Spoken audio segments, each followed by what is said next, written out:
back to where we were at on appendicular skeleton. A couple things I didn't show you from last time that I meant to. I had made a newer copy of the PowerPoint before I came to class, but forgot to upload it on my jump drive before I got in here.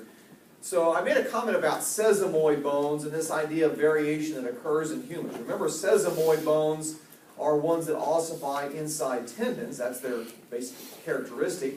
And pointing out there are some that are very characteristic that everybody has. Patella or kneecap is a sesamoid bone. The pisiform in the wrist is sesamoid. Others appear infrequently or in various proportions in different people. This just points out some of the places. This is on the left hand, so you're looking at a, I think you're looking at a backside here on a left-hand backside on this one. I think, anyway. At any rate, what you're seeing is a few places you may see some little nodules, maybe not quite enough dark to see some of these nodules. Each of these places show you areas and the frequency that they occur in humans. So some places, almost everybody has some extra sesamoid bones. I think there is a disease, sesamoiditis or sesamitis or something like that for inflammation or pain problem with these.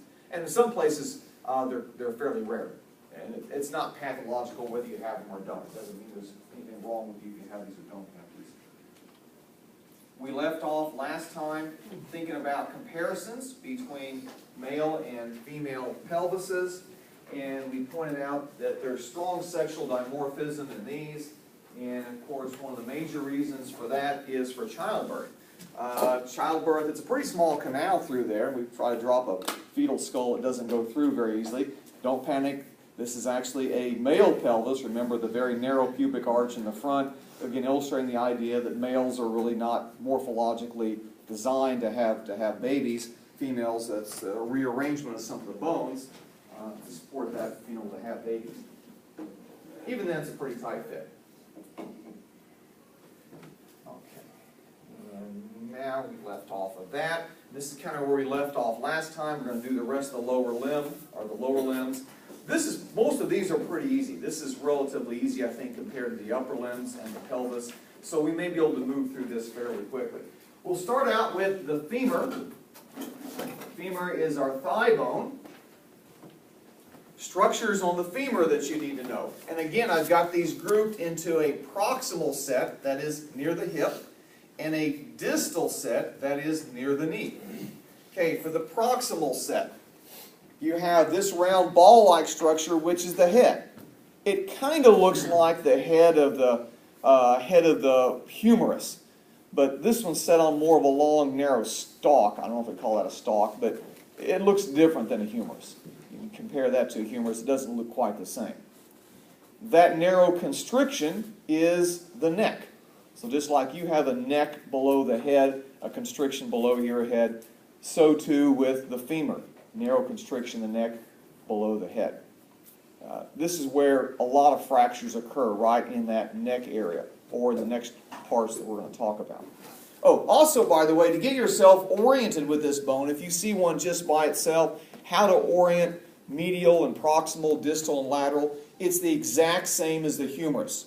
So remember, the humerus head pointed, this is the left one, it pointed inward medially, and it pointed proximally near the point of connection with the main part of the body. It's the same with the femur. The head of the femur is the medial direction. It's on the proximal end. That's the way to get yourself oriented. Two other structures that are on the proximal end are called trochanters. And I don't know why they're called trochanters and tubercles. They're two large bumps or protuberances. Maybe they're a little bit more angular or jagged than typical tubercles are. There is a greater trochanter that is on the lateral edge, on the proximal end of the humor, very large. If you feel the kind of the point of your hip, the bony point of your hip, that actually is the edge of the femur. That's the greater trochanter area of the femur on that edge of it. The lesser trochanter is on the back side. So if this is on our left one, if we go to the back side and we look at it, the lesser trochanter is smaller and it points posteriorly. So it's hard to see the lesser trochanter from a front view, but from a back view we can see it a little bit more obvious. And those trochanters are going to be muscle attachment points. We'll talk about those a little bit later when we get to some of the hip muscles. Questions so far? Now we're on to the distal end. We're on to the knee end of the femur. Structures to know on our knee end of the femur, just 3 of them. We've got the 2 condyles, so these bumps right on the very bottom, these rounded bumps, are condyles. And they are going to articulate with the tibia. Tibia is a leg bone, that is lower leg bone or leg bone. We're going to see how they interact here in just a little bit. These are condyles right down here. Medial and lateral. Which one is this one, by the way? That's lateral. How did you know that? It's on the opposite side of the head of the femur. So remember, the head of the femur is medial, so the one that's on the same side here is medial. The one that's on the opposite side here is lateral. And then the last structure on femur is this particular smooth surface right here where the patella fits. It's called the patellar surface. And that patella actually slides along that. During knee flexion or extension, the patella actually moves up and down quite a bit. So it's a nice smooth surface for it to glide upon. And of course, all of this, we can't quite see it, and you can see a little bit of the blue poking underneath there, but that's all covered with articular cartilage, that nice smooth, hyaline articular cartilage. Okay. Give me just a moment to dig another bone or 2 out of here.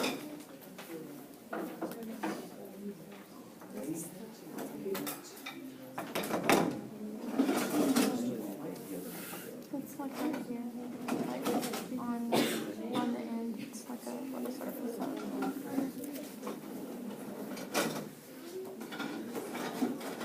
One pivot, I think, bunch. In just a moment, I'm going to pause while I see. I have to go left, right, it's a left, okay. Okay, I can pass around femur either side now. Just wanted to make sure what I have here, so you can see the different parts of our femur. Let's move down to the leg now, to our... You should stop and think I'm holding a dead guy. Oh, hip fracture. I do want to point out, when a person fractures their hip, most of the time it's not actually the hip bone. It's typically either the neck of the femur, or sometimes the fracture line, as this shows here, is across the trochanters. So we can see 2 fracture points, and that's the fracture that we see here, is that neck of the femur, or this one shows neck right in here, it looks like. But sometimes it can be across the trochanters. It's called a hip fracture. Now, hip bones can break. You can have fractures where you actually break the hip bones, but usually what happens, it's that proximal end of the femur that breaks. Josh? I've always heard a myth, I'm not sure if it's true or not, that if you break your hip, your body automatically starts to kill itself, or something like that. You never heard that? No, I never heard I've heard that all, like, you know, if an old person breaks their hip, all their body goes ahead and just, you know, puts them out of their misery or whatever. There can often be some declining health associated with hip fractures, because hip fractures are often associated with osteoporosis. And because they often happen in older individuals, they may be suffering from health problems, and sometimes blood clots or other things develop during those hip fractures, and you can die from secondary causes. You know, blood clot develops, gets in the lungs, gets in the heart. You can have that, particularly when an individual has poor health. Again, people suffer from osteoporosis 60s, 70s, and 80s. So often hip fractures can't, not often, but they can occasionally result in death from secondary causes. And maybe that's where that myth comes from. But yeah, it doesn't, your body won't start killing itself. You never heard that? Never heard that. I've heard growing up, like, oh no, they break their hip. oh, just put usually We hope she lives a long life, right? The only thing she would have to worry about is if she would have kids out there, she'd have to have a C-section, because I would never let her. Oh, okay. Was it actually her femur that broke, or was it her hip bone? Oh, on the hip bone itself. Well, that happens, yeah, she probably couldn't do that, yeah. Now let's go on to some of the lower bones. Patella is the kneecap bone. I don't have one of these to pass around. Maybe there's one buried in here. By the way, I still have all these bones set out in room 330, down toward the middle of the building. Welcome to look at those. I'll be using them for my next section here over the next couple hours, but after 2 o'clock I'll have them in that room. They'll also be available on Monday morning as well. And I strongly encourage you to take advantage of those opportunities for reviewing the bones. The single best way that you can learn these bones is by actually handling the real bones. If you're short on time for studying, if you don't have a lot of time for study, that's the shortest and quickest way to learn the bones. Slowest way is just to look at the PowerPoints or look at the pictures in your book alone. And make sure you're using writing as part of your study techniques, because you're going to have to write the words down, just like you did on the last 2 quizzes. Okay, moving on from patella kneecap bone. It's an example of another sesamoid bone. No structures that you have to know for it particularly. We may talk more about patella when we get to joints and joint injuries a little bit later, and some of the muscles as well. Tibia and fibula are the leg bones. First of all, how to tell them apart, maybe in position, the body, thinking if you have the whole skeleton together. This is a left, and so it sits just like this in a person's leg. And notice that the tibia is medial in position. Fibula is lateral in position. That's actually going to help us on some of the structures in just a minute. How to remember that? Fibula ends with an LA, is lateral. So fibula, it ends in LA, and it's lateral. Fibula, lateral. So that's the lateral position. That's kind of the mnemonic to help remember that. Or maybe you think of your own. So fibula is the lateral one. Tibia is the medial one. And by the way, these bones are going to have to be spelled right. This is an example of correct spelling is imperative. I get a lot of fibias and tibulas on the various tests I've had before. There is only one letter apart, but they really don't tell me which one that you're trying to say. So sometimes you do have to spell them right because of some similarly spelled words. Okay, tibia and fibula. Again, tibia is the heavier of the 2 bones. It bears the most weight. Fibula is a skinny bone. But ironically enough, tibias are often, seem like they're broken just about as frequently as fibulas are. We had a student in one of the biology labs slipped and fell on a field trip last week and broke her tibia, but apparently not the fibula. One of our faculty slipped on ice a winter or 2 ago and broke his tibia, but not fibula. All right, moving on from that, condyles. There are lateral and medial condyles. So I'm going to turn this one around. You look in the back side. These bumps of the surfaces here are the condyles. Medial and lateral, and they match up with the medial and lateral condyles of the femur. They're going to match up something like this right in here, so we can see how those match up. That's not a very stable platform. You don't have something set in a deep socket. You got 2 bumps sitting on top of one another. And perhaps that's why we frequently have knee injuries, torn ACLs and MCLs and all other kinds of injuries, because it's not inherently a very stable joint, yet it bears a lot of weight. You can kind of see that now with the way the bones match up. How to tell apart medial and lateral. Couple different ways that you can tell those apart. One is if you've got both bones together, you can obviously figure out which is the medial and lateral side, because the fibula is on the lateral side. And on the exam, I will always show you fibula and tibia together. I'll not put one of these just by themselves. I'll put them together. Maybe a picture that might look something like this, or a whole skeleton. There's a couple reasons for that I probably won't get into, but I think it's a little bit more challenging to figure out by themselves sometimes. Anyway, okay, we got our condyles, medial and lateral condyles. In the front is a large bump called the tibial tuberosity. I think I've got that one colored in on my picture here. Maybe I have that colored in. Let's see, there's the condyles. Nope, I don't have it colored in. But it is this bump right in the front of the tibia on the proximal end. Sometimes you can feel that as the bump just below the patella, just below the kneecap on your own leg bones. That is a muscle attachment site. It's a fairly important muscle attachment site. It actually is the muscle attachment site for almost all the muscles in the anterior compartment of your thigh. So the group they call the quads or quadriceps, they all attach down there. And again, we'll tell you that story more when we get to the knee joint and injuries and when we get to the muscles down in the thigh leg region. Tibial tuberosity. Medial malleolus. There is a bump on the distal end. So this is the one structure on the distal end. And it is the bump on the, as the name suggests, medial side at the distal end. That's this large bump. Maleo means hammer.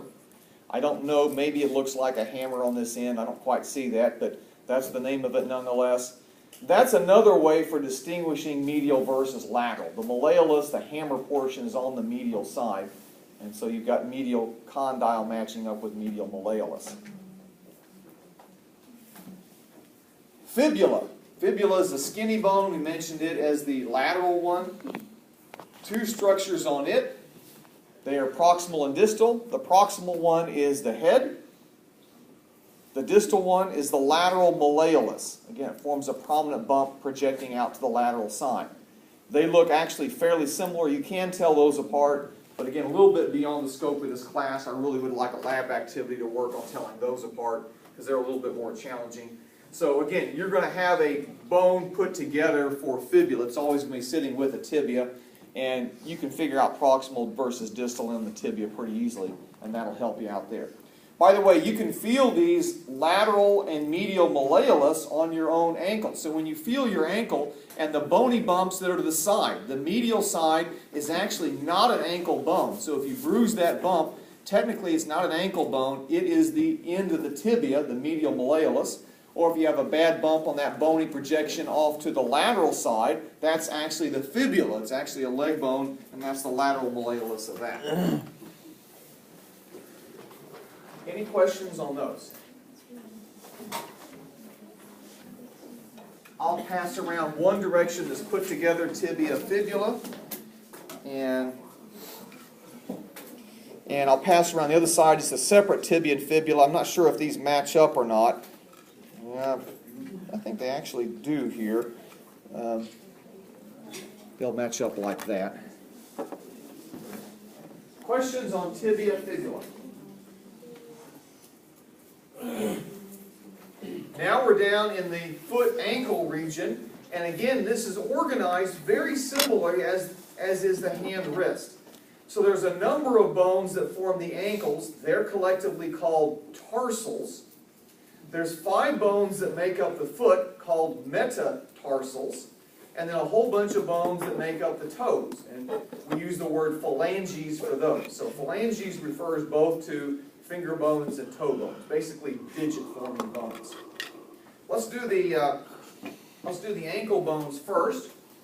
There are 7 bones of the tarsals, and I don't have a diagram on the board, but these are a little bit easier, I think, than wrist bones. They have their own unique shapes.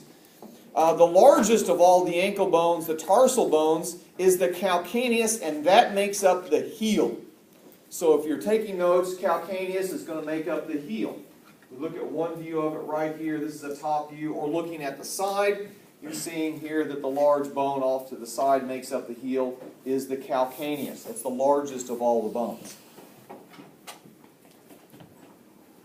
Next largest of the ankle bones is the talus, and it's this large bone here, or if we look on top, it's got the spring that's been put on this one, but this is the talus, and you notice it's got a smooth surface on the bone, or this shows as a blue and white surface here, so that's articular cartilage. It's connecting up with a bone. What other bone do you think that surface is connecting with?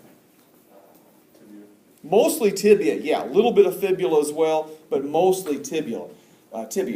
It is a, talus means foot, or at the base of something. And I don't know, maybe it's at the base of the leg. We think of a talus slope as that rock scree at the base of a cliff where all the rock accumulates, it's flaked off. It just means foot or base of something. And it's primary bone through which the leg bones connect to. And then there are 5 bones that are down here. One of these is rather canoe-shaped, and it is the navicular. Or boat-shaped, kind of like an old birch bark canoe from the North American Indians used to use in the northeastern United States.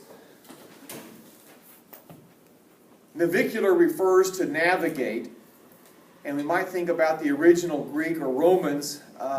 They would have navigated over long distances primarily via water, over boats, over shipping. Not so much over land. They didn't have cars, they didn't have planes or anything like that. So navigating large distances was often with boats. And so that's navicular, and that's kind of the boat-shaped one. We can see that one here. It's on the medial side. That is the big toe side, kind of boat-shaped. And then across the distal end of it, there are 4 bones. The biggest one is blocky and called the cuboid. So we see right here a cuboid bone. So it's blocky, it's big, it's lateral in position. So of all those 4 bones in the distal row, more or less, it's the one lateral in position. And then there are 3 other bones. This is where it may be not so difficult here to learn these. They're all called cuneiforms. They all have the word cuneiform in the name. And there's a couple of different naming systems. You can use whatever naming system that you want to. You can use anatomical direction terms. We can call the medial one a medial cuneiform. The middle one we can call middle or intermediate. And then the one here on the end that's more lateral we call the lateral cuneiform. So we just name them medial, middle, aka intermediate, and lateral. We can also use a numbering system, first, second, and third, where we number from the big toe side over. The big toe side would be number 1, and then number 2 is the middle one, number 3 is the more lateral one. Either naming system you want to use is perfectly fine. Questions on those? 3 different cuneiform bones. Those are all the tarsals. Metatarsals. Remember we learned that meta is an abbreviation meaning next in succession of or following. So we've already done the tarsals. Next we're going to do the metatarsals. If we keep going down the foot, that's next. There are 5 of these, just like there were 5 hand bones. And again, they're numbered the same way, 1 through 5, with 1 being the big toe side and 5 going over to the little toe side. So more or less the numbering scheme is the same for the hand, the foot. The hand, you number 1, the thumb, and move over the little finger. For the foot, number 1 is toward the big toe side, and then moving toward 5 is the little toe side. So numbered 1 through 5. And those are foot bones. A lot of times the foot doesn't have very good vascularization, very good blood supply, and so it doesn't heal up very well. I think particularly number 5 or number 4 tend to be problematic. Very poor blood supply. They break for a number of reasons, and often from stress fractures, repetitive injuries, excessive running, and so on. They don't heal up very well at all. Phalanges are the toe bones, the digit bones. And again, we use the same naming and numbering scheme as we did in the hands. That is numbered 1 through 5 from the big toe over to the little toe direction. And we use the descriptors proximal, middle, and lateral to determine where they're at on the individual toe. So the one on the very end here is going to be proximal phalanx number 5, for example, distal phalanx number 5 on the very end, the very tip of the end for the little toe. This middle toe here would be number 3, and it's a proximal phalanx that I'm pointing to. And again, the same numbers of bones as in the hands. There's 2 in the big toe, and then there's 3 in the rest of the toes. Just like in the hand, there was 2 in the thumb, and then there's 3 in the rest of the fingers, the rest of the digits. So very similar numbering scheme. Like I said, the end part of the appendicular skeleton is not too terribly difficult. I think the lower limb is pretty good. I've only got 1 foot to pass around. I will pass around this foot. Questions?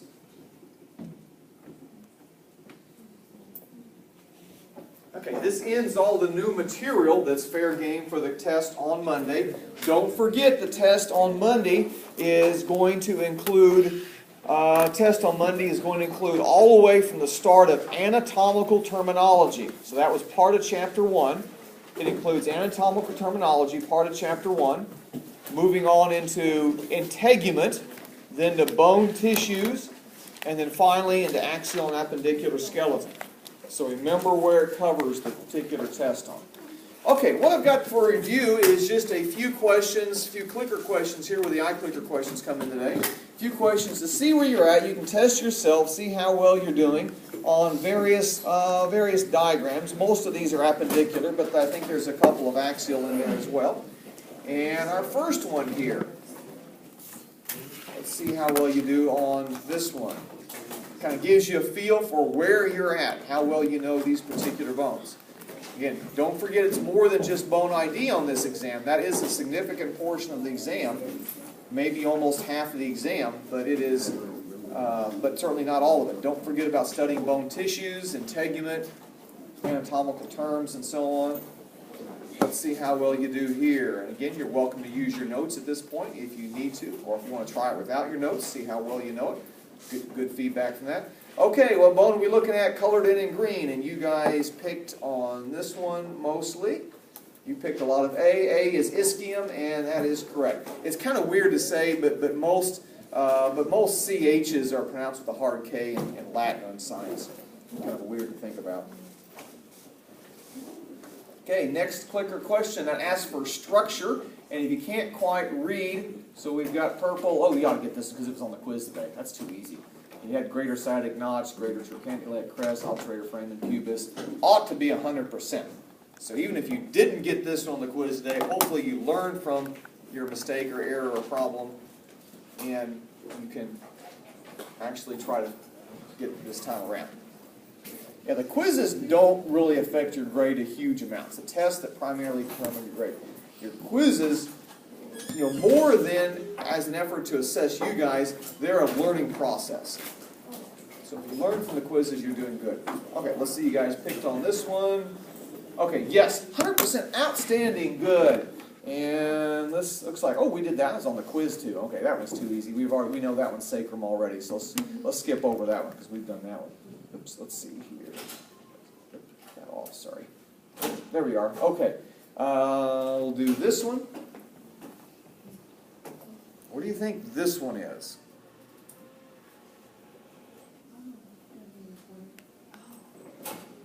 Can't quite see the black arrow here, but we're pointing to this one right here. What do you think that is?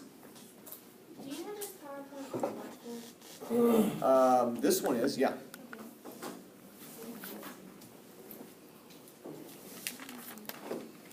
This one, I should have uploaded the most recent version. I made some changes just a couple of days ago. But this one should be uploaded on Blackboard. It's just under appendicular. This is just at the end of the appendicular skeleton PowerPoint. So this is not a separate PowerPoint. This is just the end of the appendicular skeleton chapter. So chapter 8 is that maybe? The appendicular skeleton. And you guys picked on this. Looks like a lot of B and a lot of C.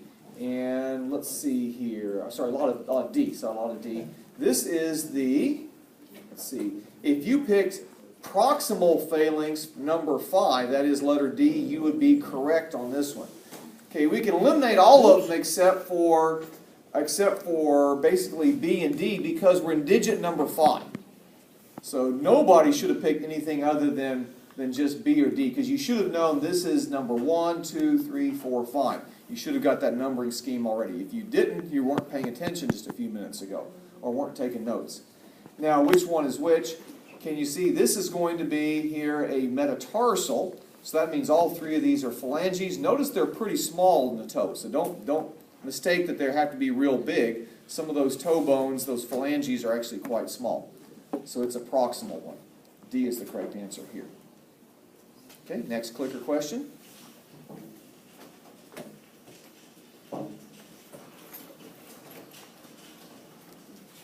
Got a bone there. What do you think that one is going to be?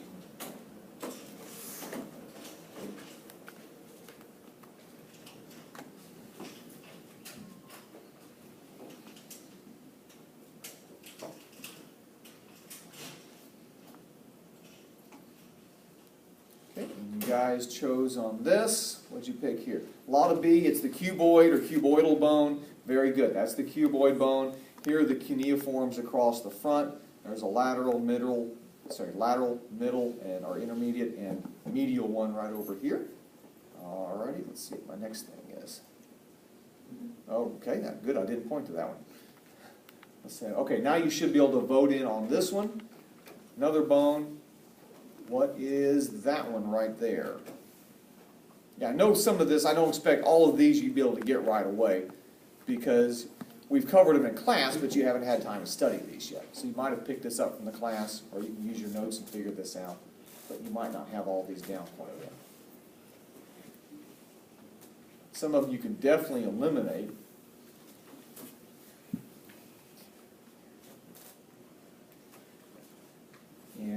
D is navicular, very good. That's the canoe-shaped one, the long, slender one. At least it's canoe-shaped from this point of view. Maybe not the entire bone. The entire bone almost has like a bowl boat shape arrangement to it, but when you look at this, it's kind of canoe-shaped. Structure here is, again, something that we learned today. See if you pick this up from today.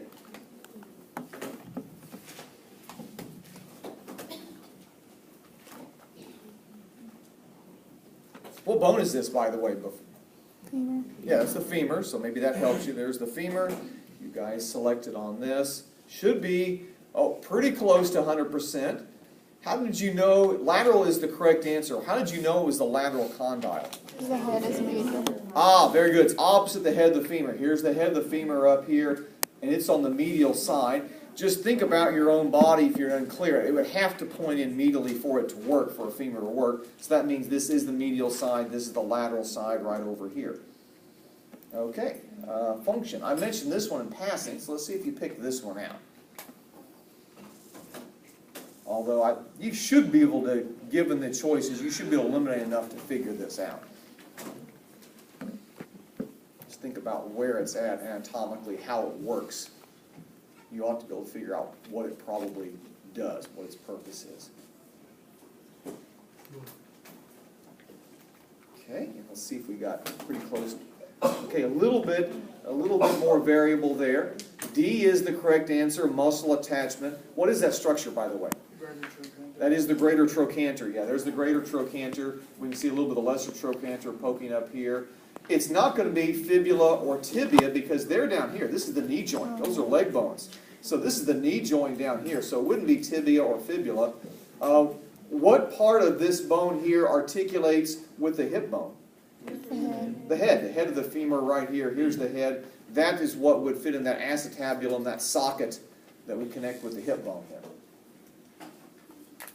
Okay, so we've already got, that's actually a structure, okay. Oh, I just mentioned that already, so scrap this and I won't do a vote on this one. This would be acetabulum, obviously it connects with the acetabulum on the hip bone. Oh, looks like we got some questions here, and this is not a clicker question, so it looks like we don't have any choices on this one. Maybe you can see the purple arrow. How would you describe this bone right here? Medial phalange. Yes, middle phalanges or phalanx, whatever you want to call it, number 4. There's the distal in red, there's the proximal in green. How about that one? Distal. Distal number 1. Distal number 1 for the phalanges. And that one is Metacarpal. not proximal, it's just a metacarpal. Yes, metacarpal. That's metacarpal number 1 in this case. So don't remember the thing not confused on for the thumb and the big toe, they just have 2 phalanges. What do you think these little tiny circles are referring to, by the way? The Kind of, there could be some other sesamoid bones. Yeah, those are some sesamoid bones. Looks like we've got a clicker question here, so we've got something we can ask on our clicker. So a little bit different orientation than what I drew on the board, but you've got enough there to get yourself organized. You have to think about, Sally left the party to take Kathy home. You have to think about how that's organized. This time the fingers are pointing up instead of pointing down. It is a right, so you've got instead of a right pointing down, it's pointing up, as they're often shown in most textbooks and figures. Often this way, not always, but often. A couple different ways one might be able to figure this out. It's a little more challenging question here. Congratulate yourself if you get this one. Those of you who picked letter E is excellent. That is the scaphoid bone. So this is the proximal row across here, scaphoid, lunate, triquetrum, and pisiform. This is the distal row right here. Sometimes it's tempting to want to start with that one, but this one's obviously a distal row bone because it's touching the metacarpals. All that distal row, remember the trapezium, trapezoid starting out, are going to be in the distal row. What's this one here? If you just heard me talking about it, it should be 100% on this one.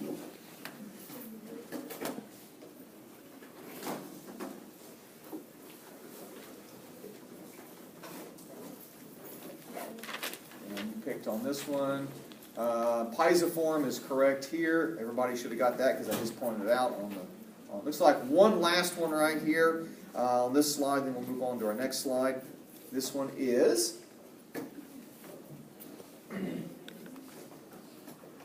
still got some similar choices. You can eliminate D and E. It's obviously not piezoform. It's obviously not scaphoid. We already picked those out. So you're down just to 3 choices. Remember, Sally left the party to take Kathy home. Let's see if you can figure this one out based on that. Did you get hamate? Yes, B is hamate. So remember that last one, take Kathy home. The last one we have here, trapezium, trapezoid, and then you've got the capitate and the hamate right over here. Vertebra type. So blast from the past, we're now on the axial skeleton. What is this one?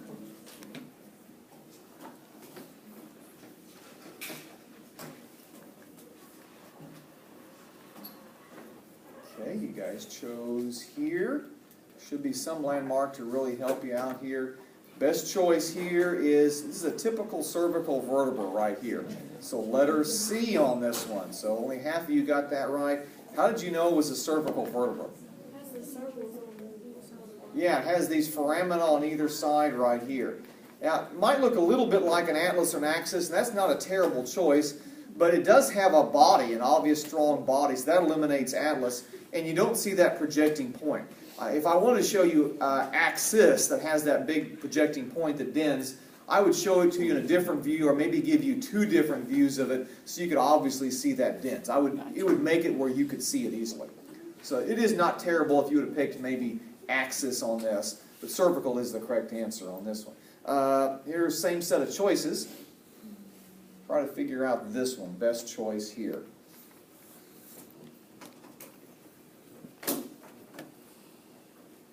This one you should be able to get. It's pretty typical for its region. Fairly typical for its region. And you picked, looks like a about split between D and E, and both of those are kind of right in the same area. If you picked E, you're correct. It is thoracic. You know this is thoracic because the body is scarcely larger than the vertebral foramen. You can see it has a very strong, long, slender spinous process. That's typical of thoracic vertebrae. These transverse processes are more rounded. You can actually see the facet where the ribs connect to, and they're not straight out the side. They're not in a transverse plane, and they're kind of thicker and rounded. They're not blade-like like you see for lumbar vertebrae. Oh, structure there. The structure is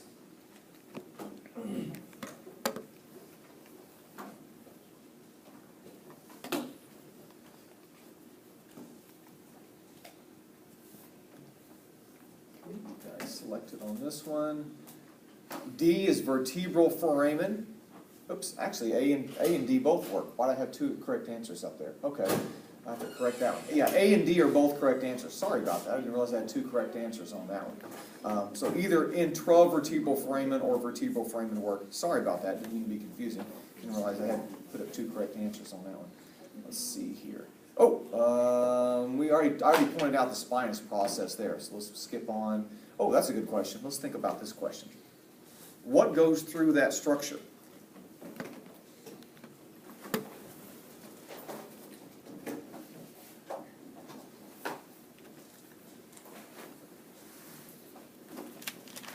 So now what goes through that vertebral foramen, aka intravertebral foramen, you guys selected, yes, spinal cord, very good.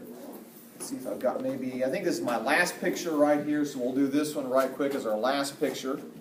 I think I have 2 or 3 questions with this one, and I think we're done. This is kind of a challenging one maybe to pick from. You might really think about this one just for a minute. So if you can get this one, you definitely congratulate yourself. It's a little more challenging one. Obviously got a scapula here, but what are we looking at on our scapula?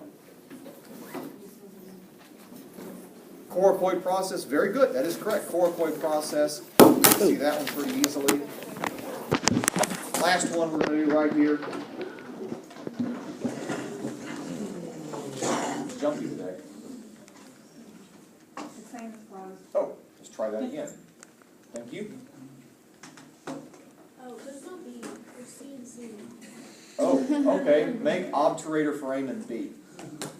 Note to self, fix that one too. To get that fixed. Two things to fix on these slides.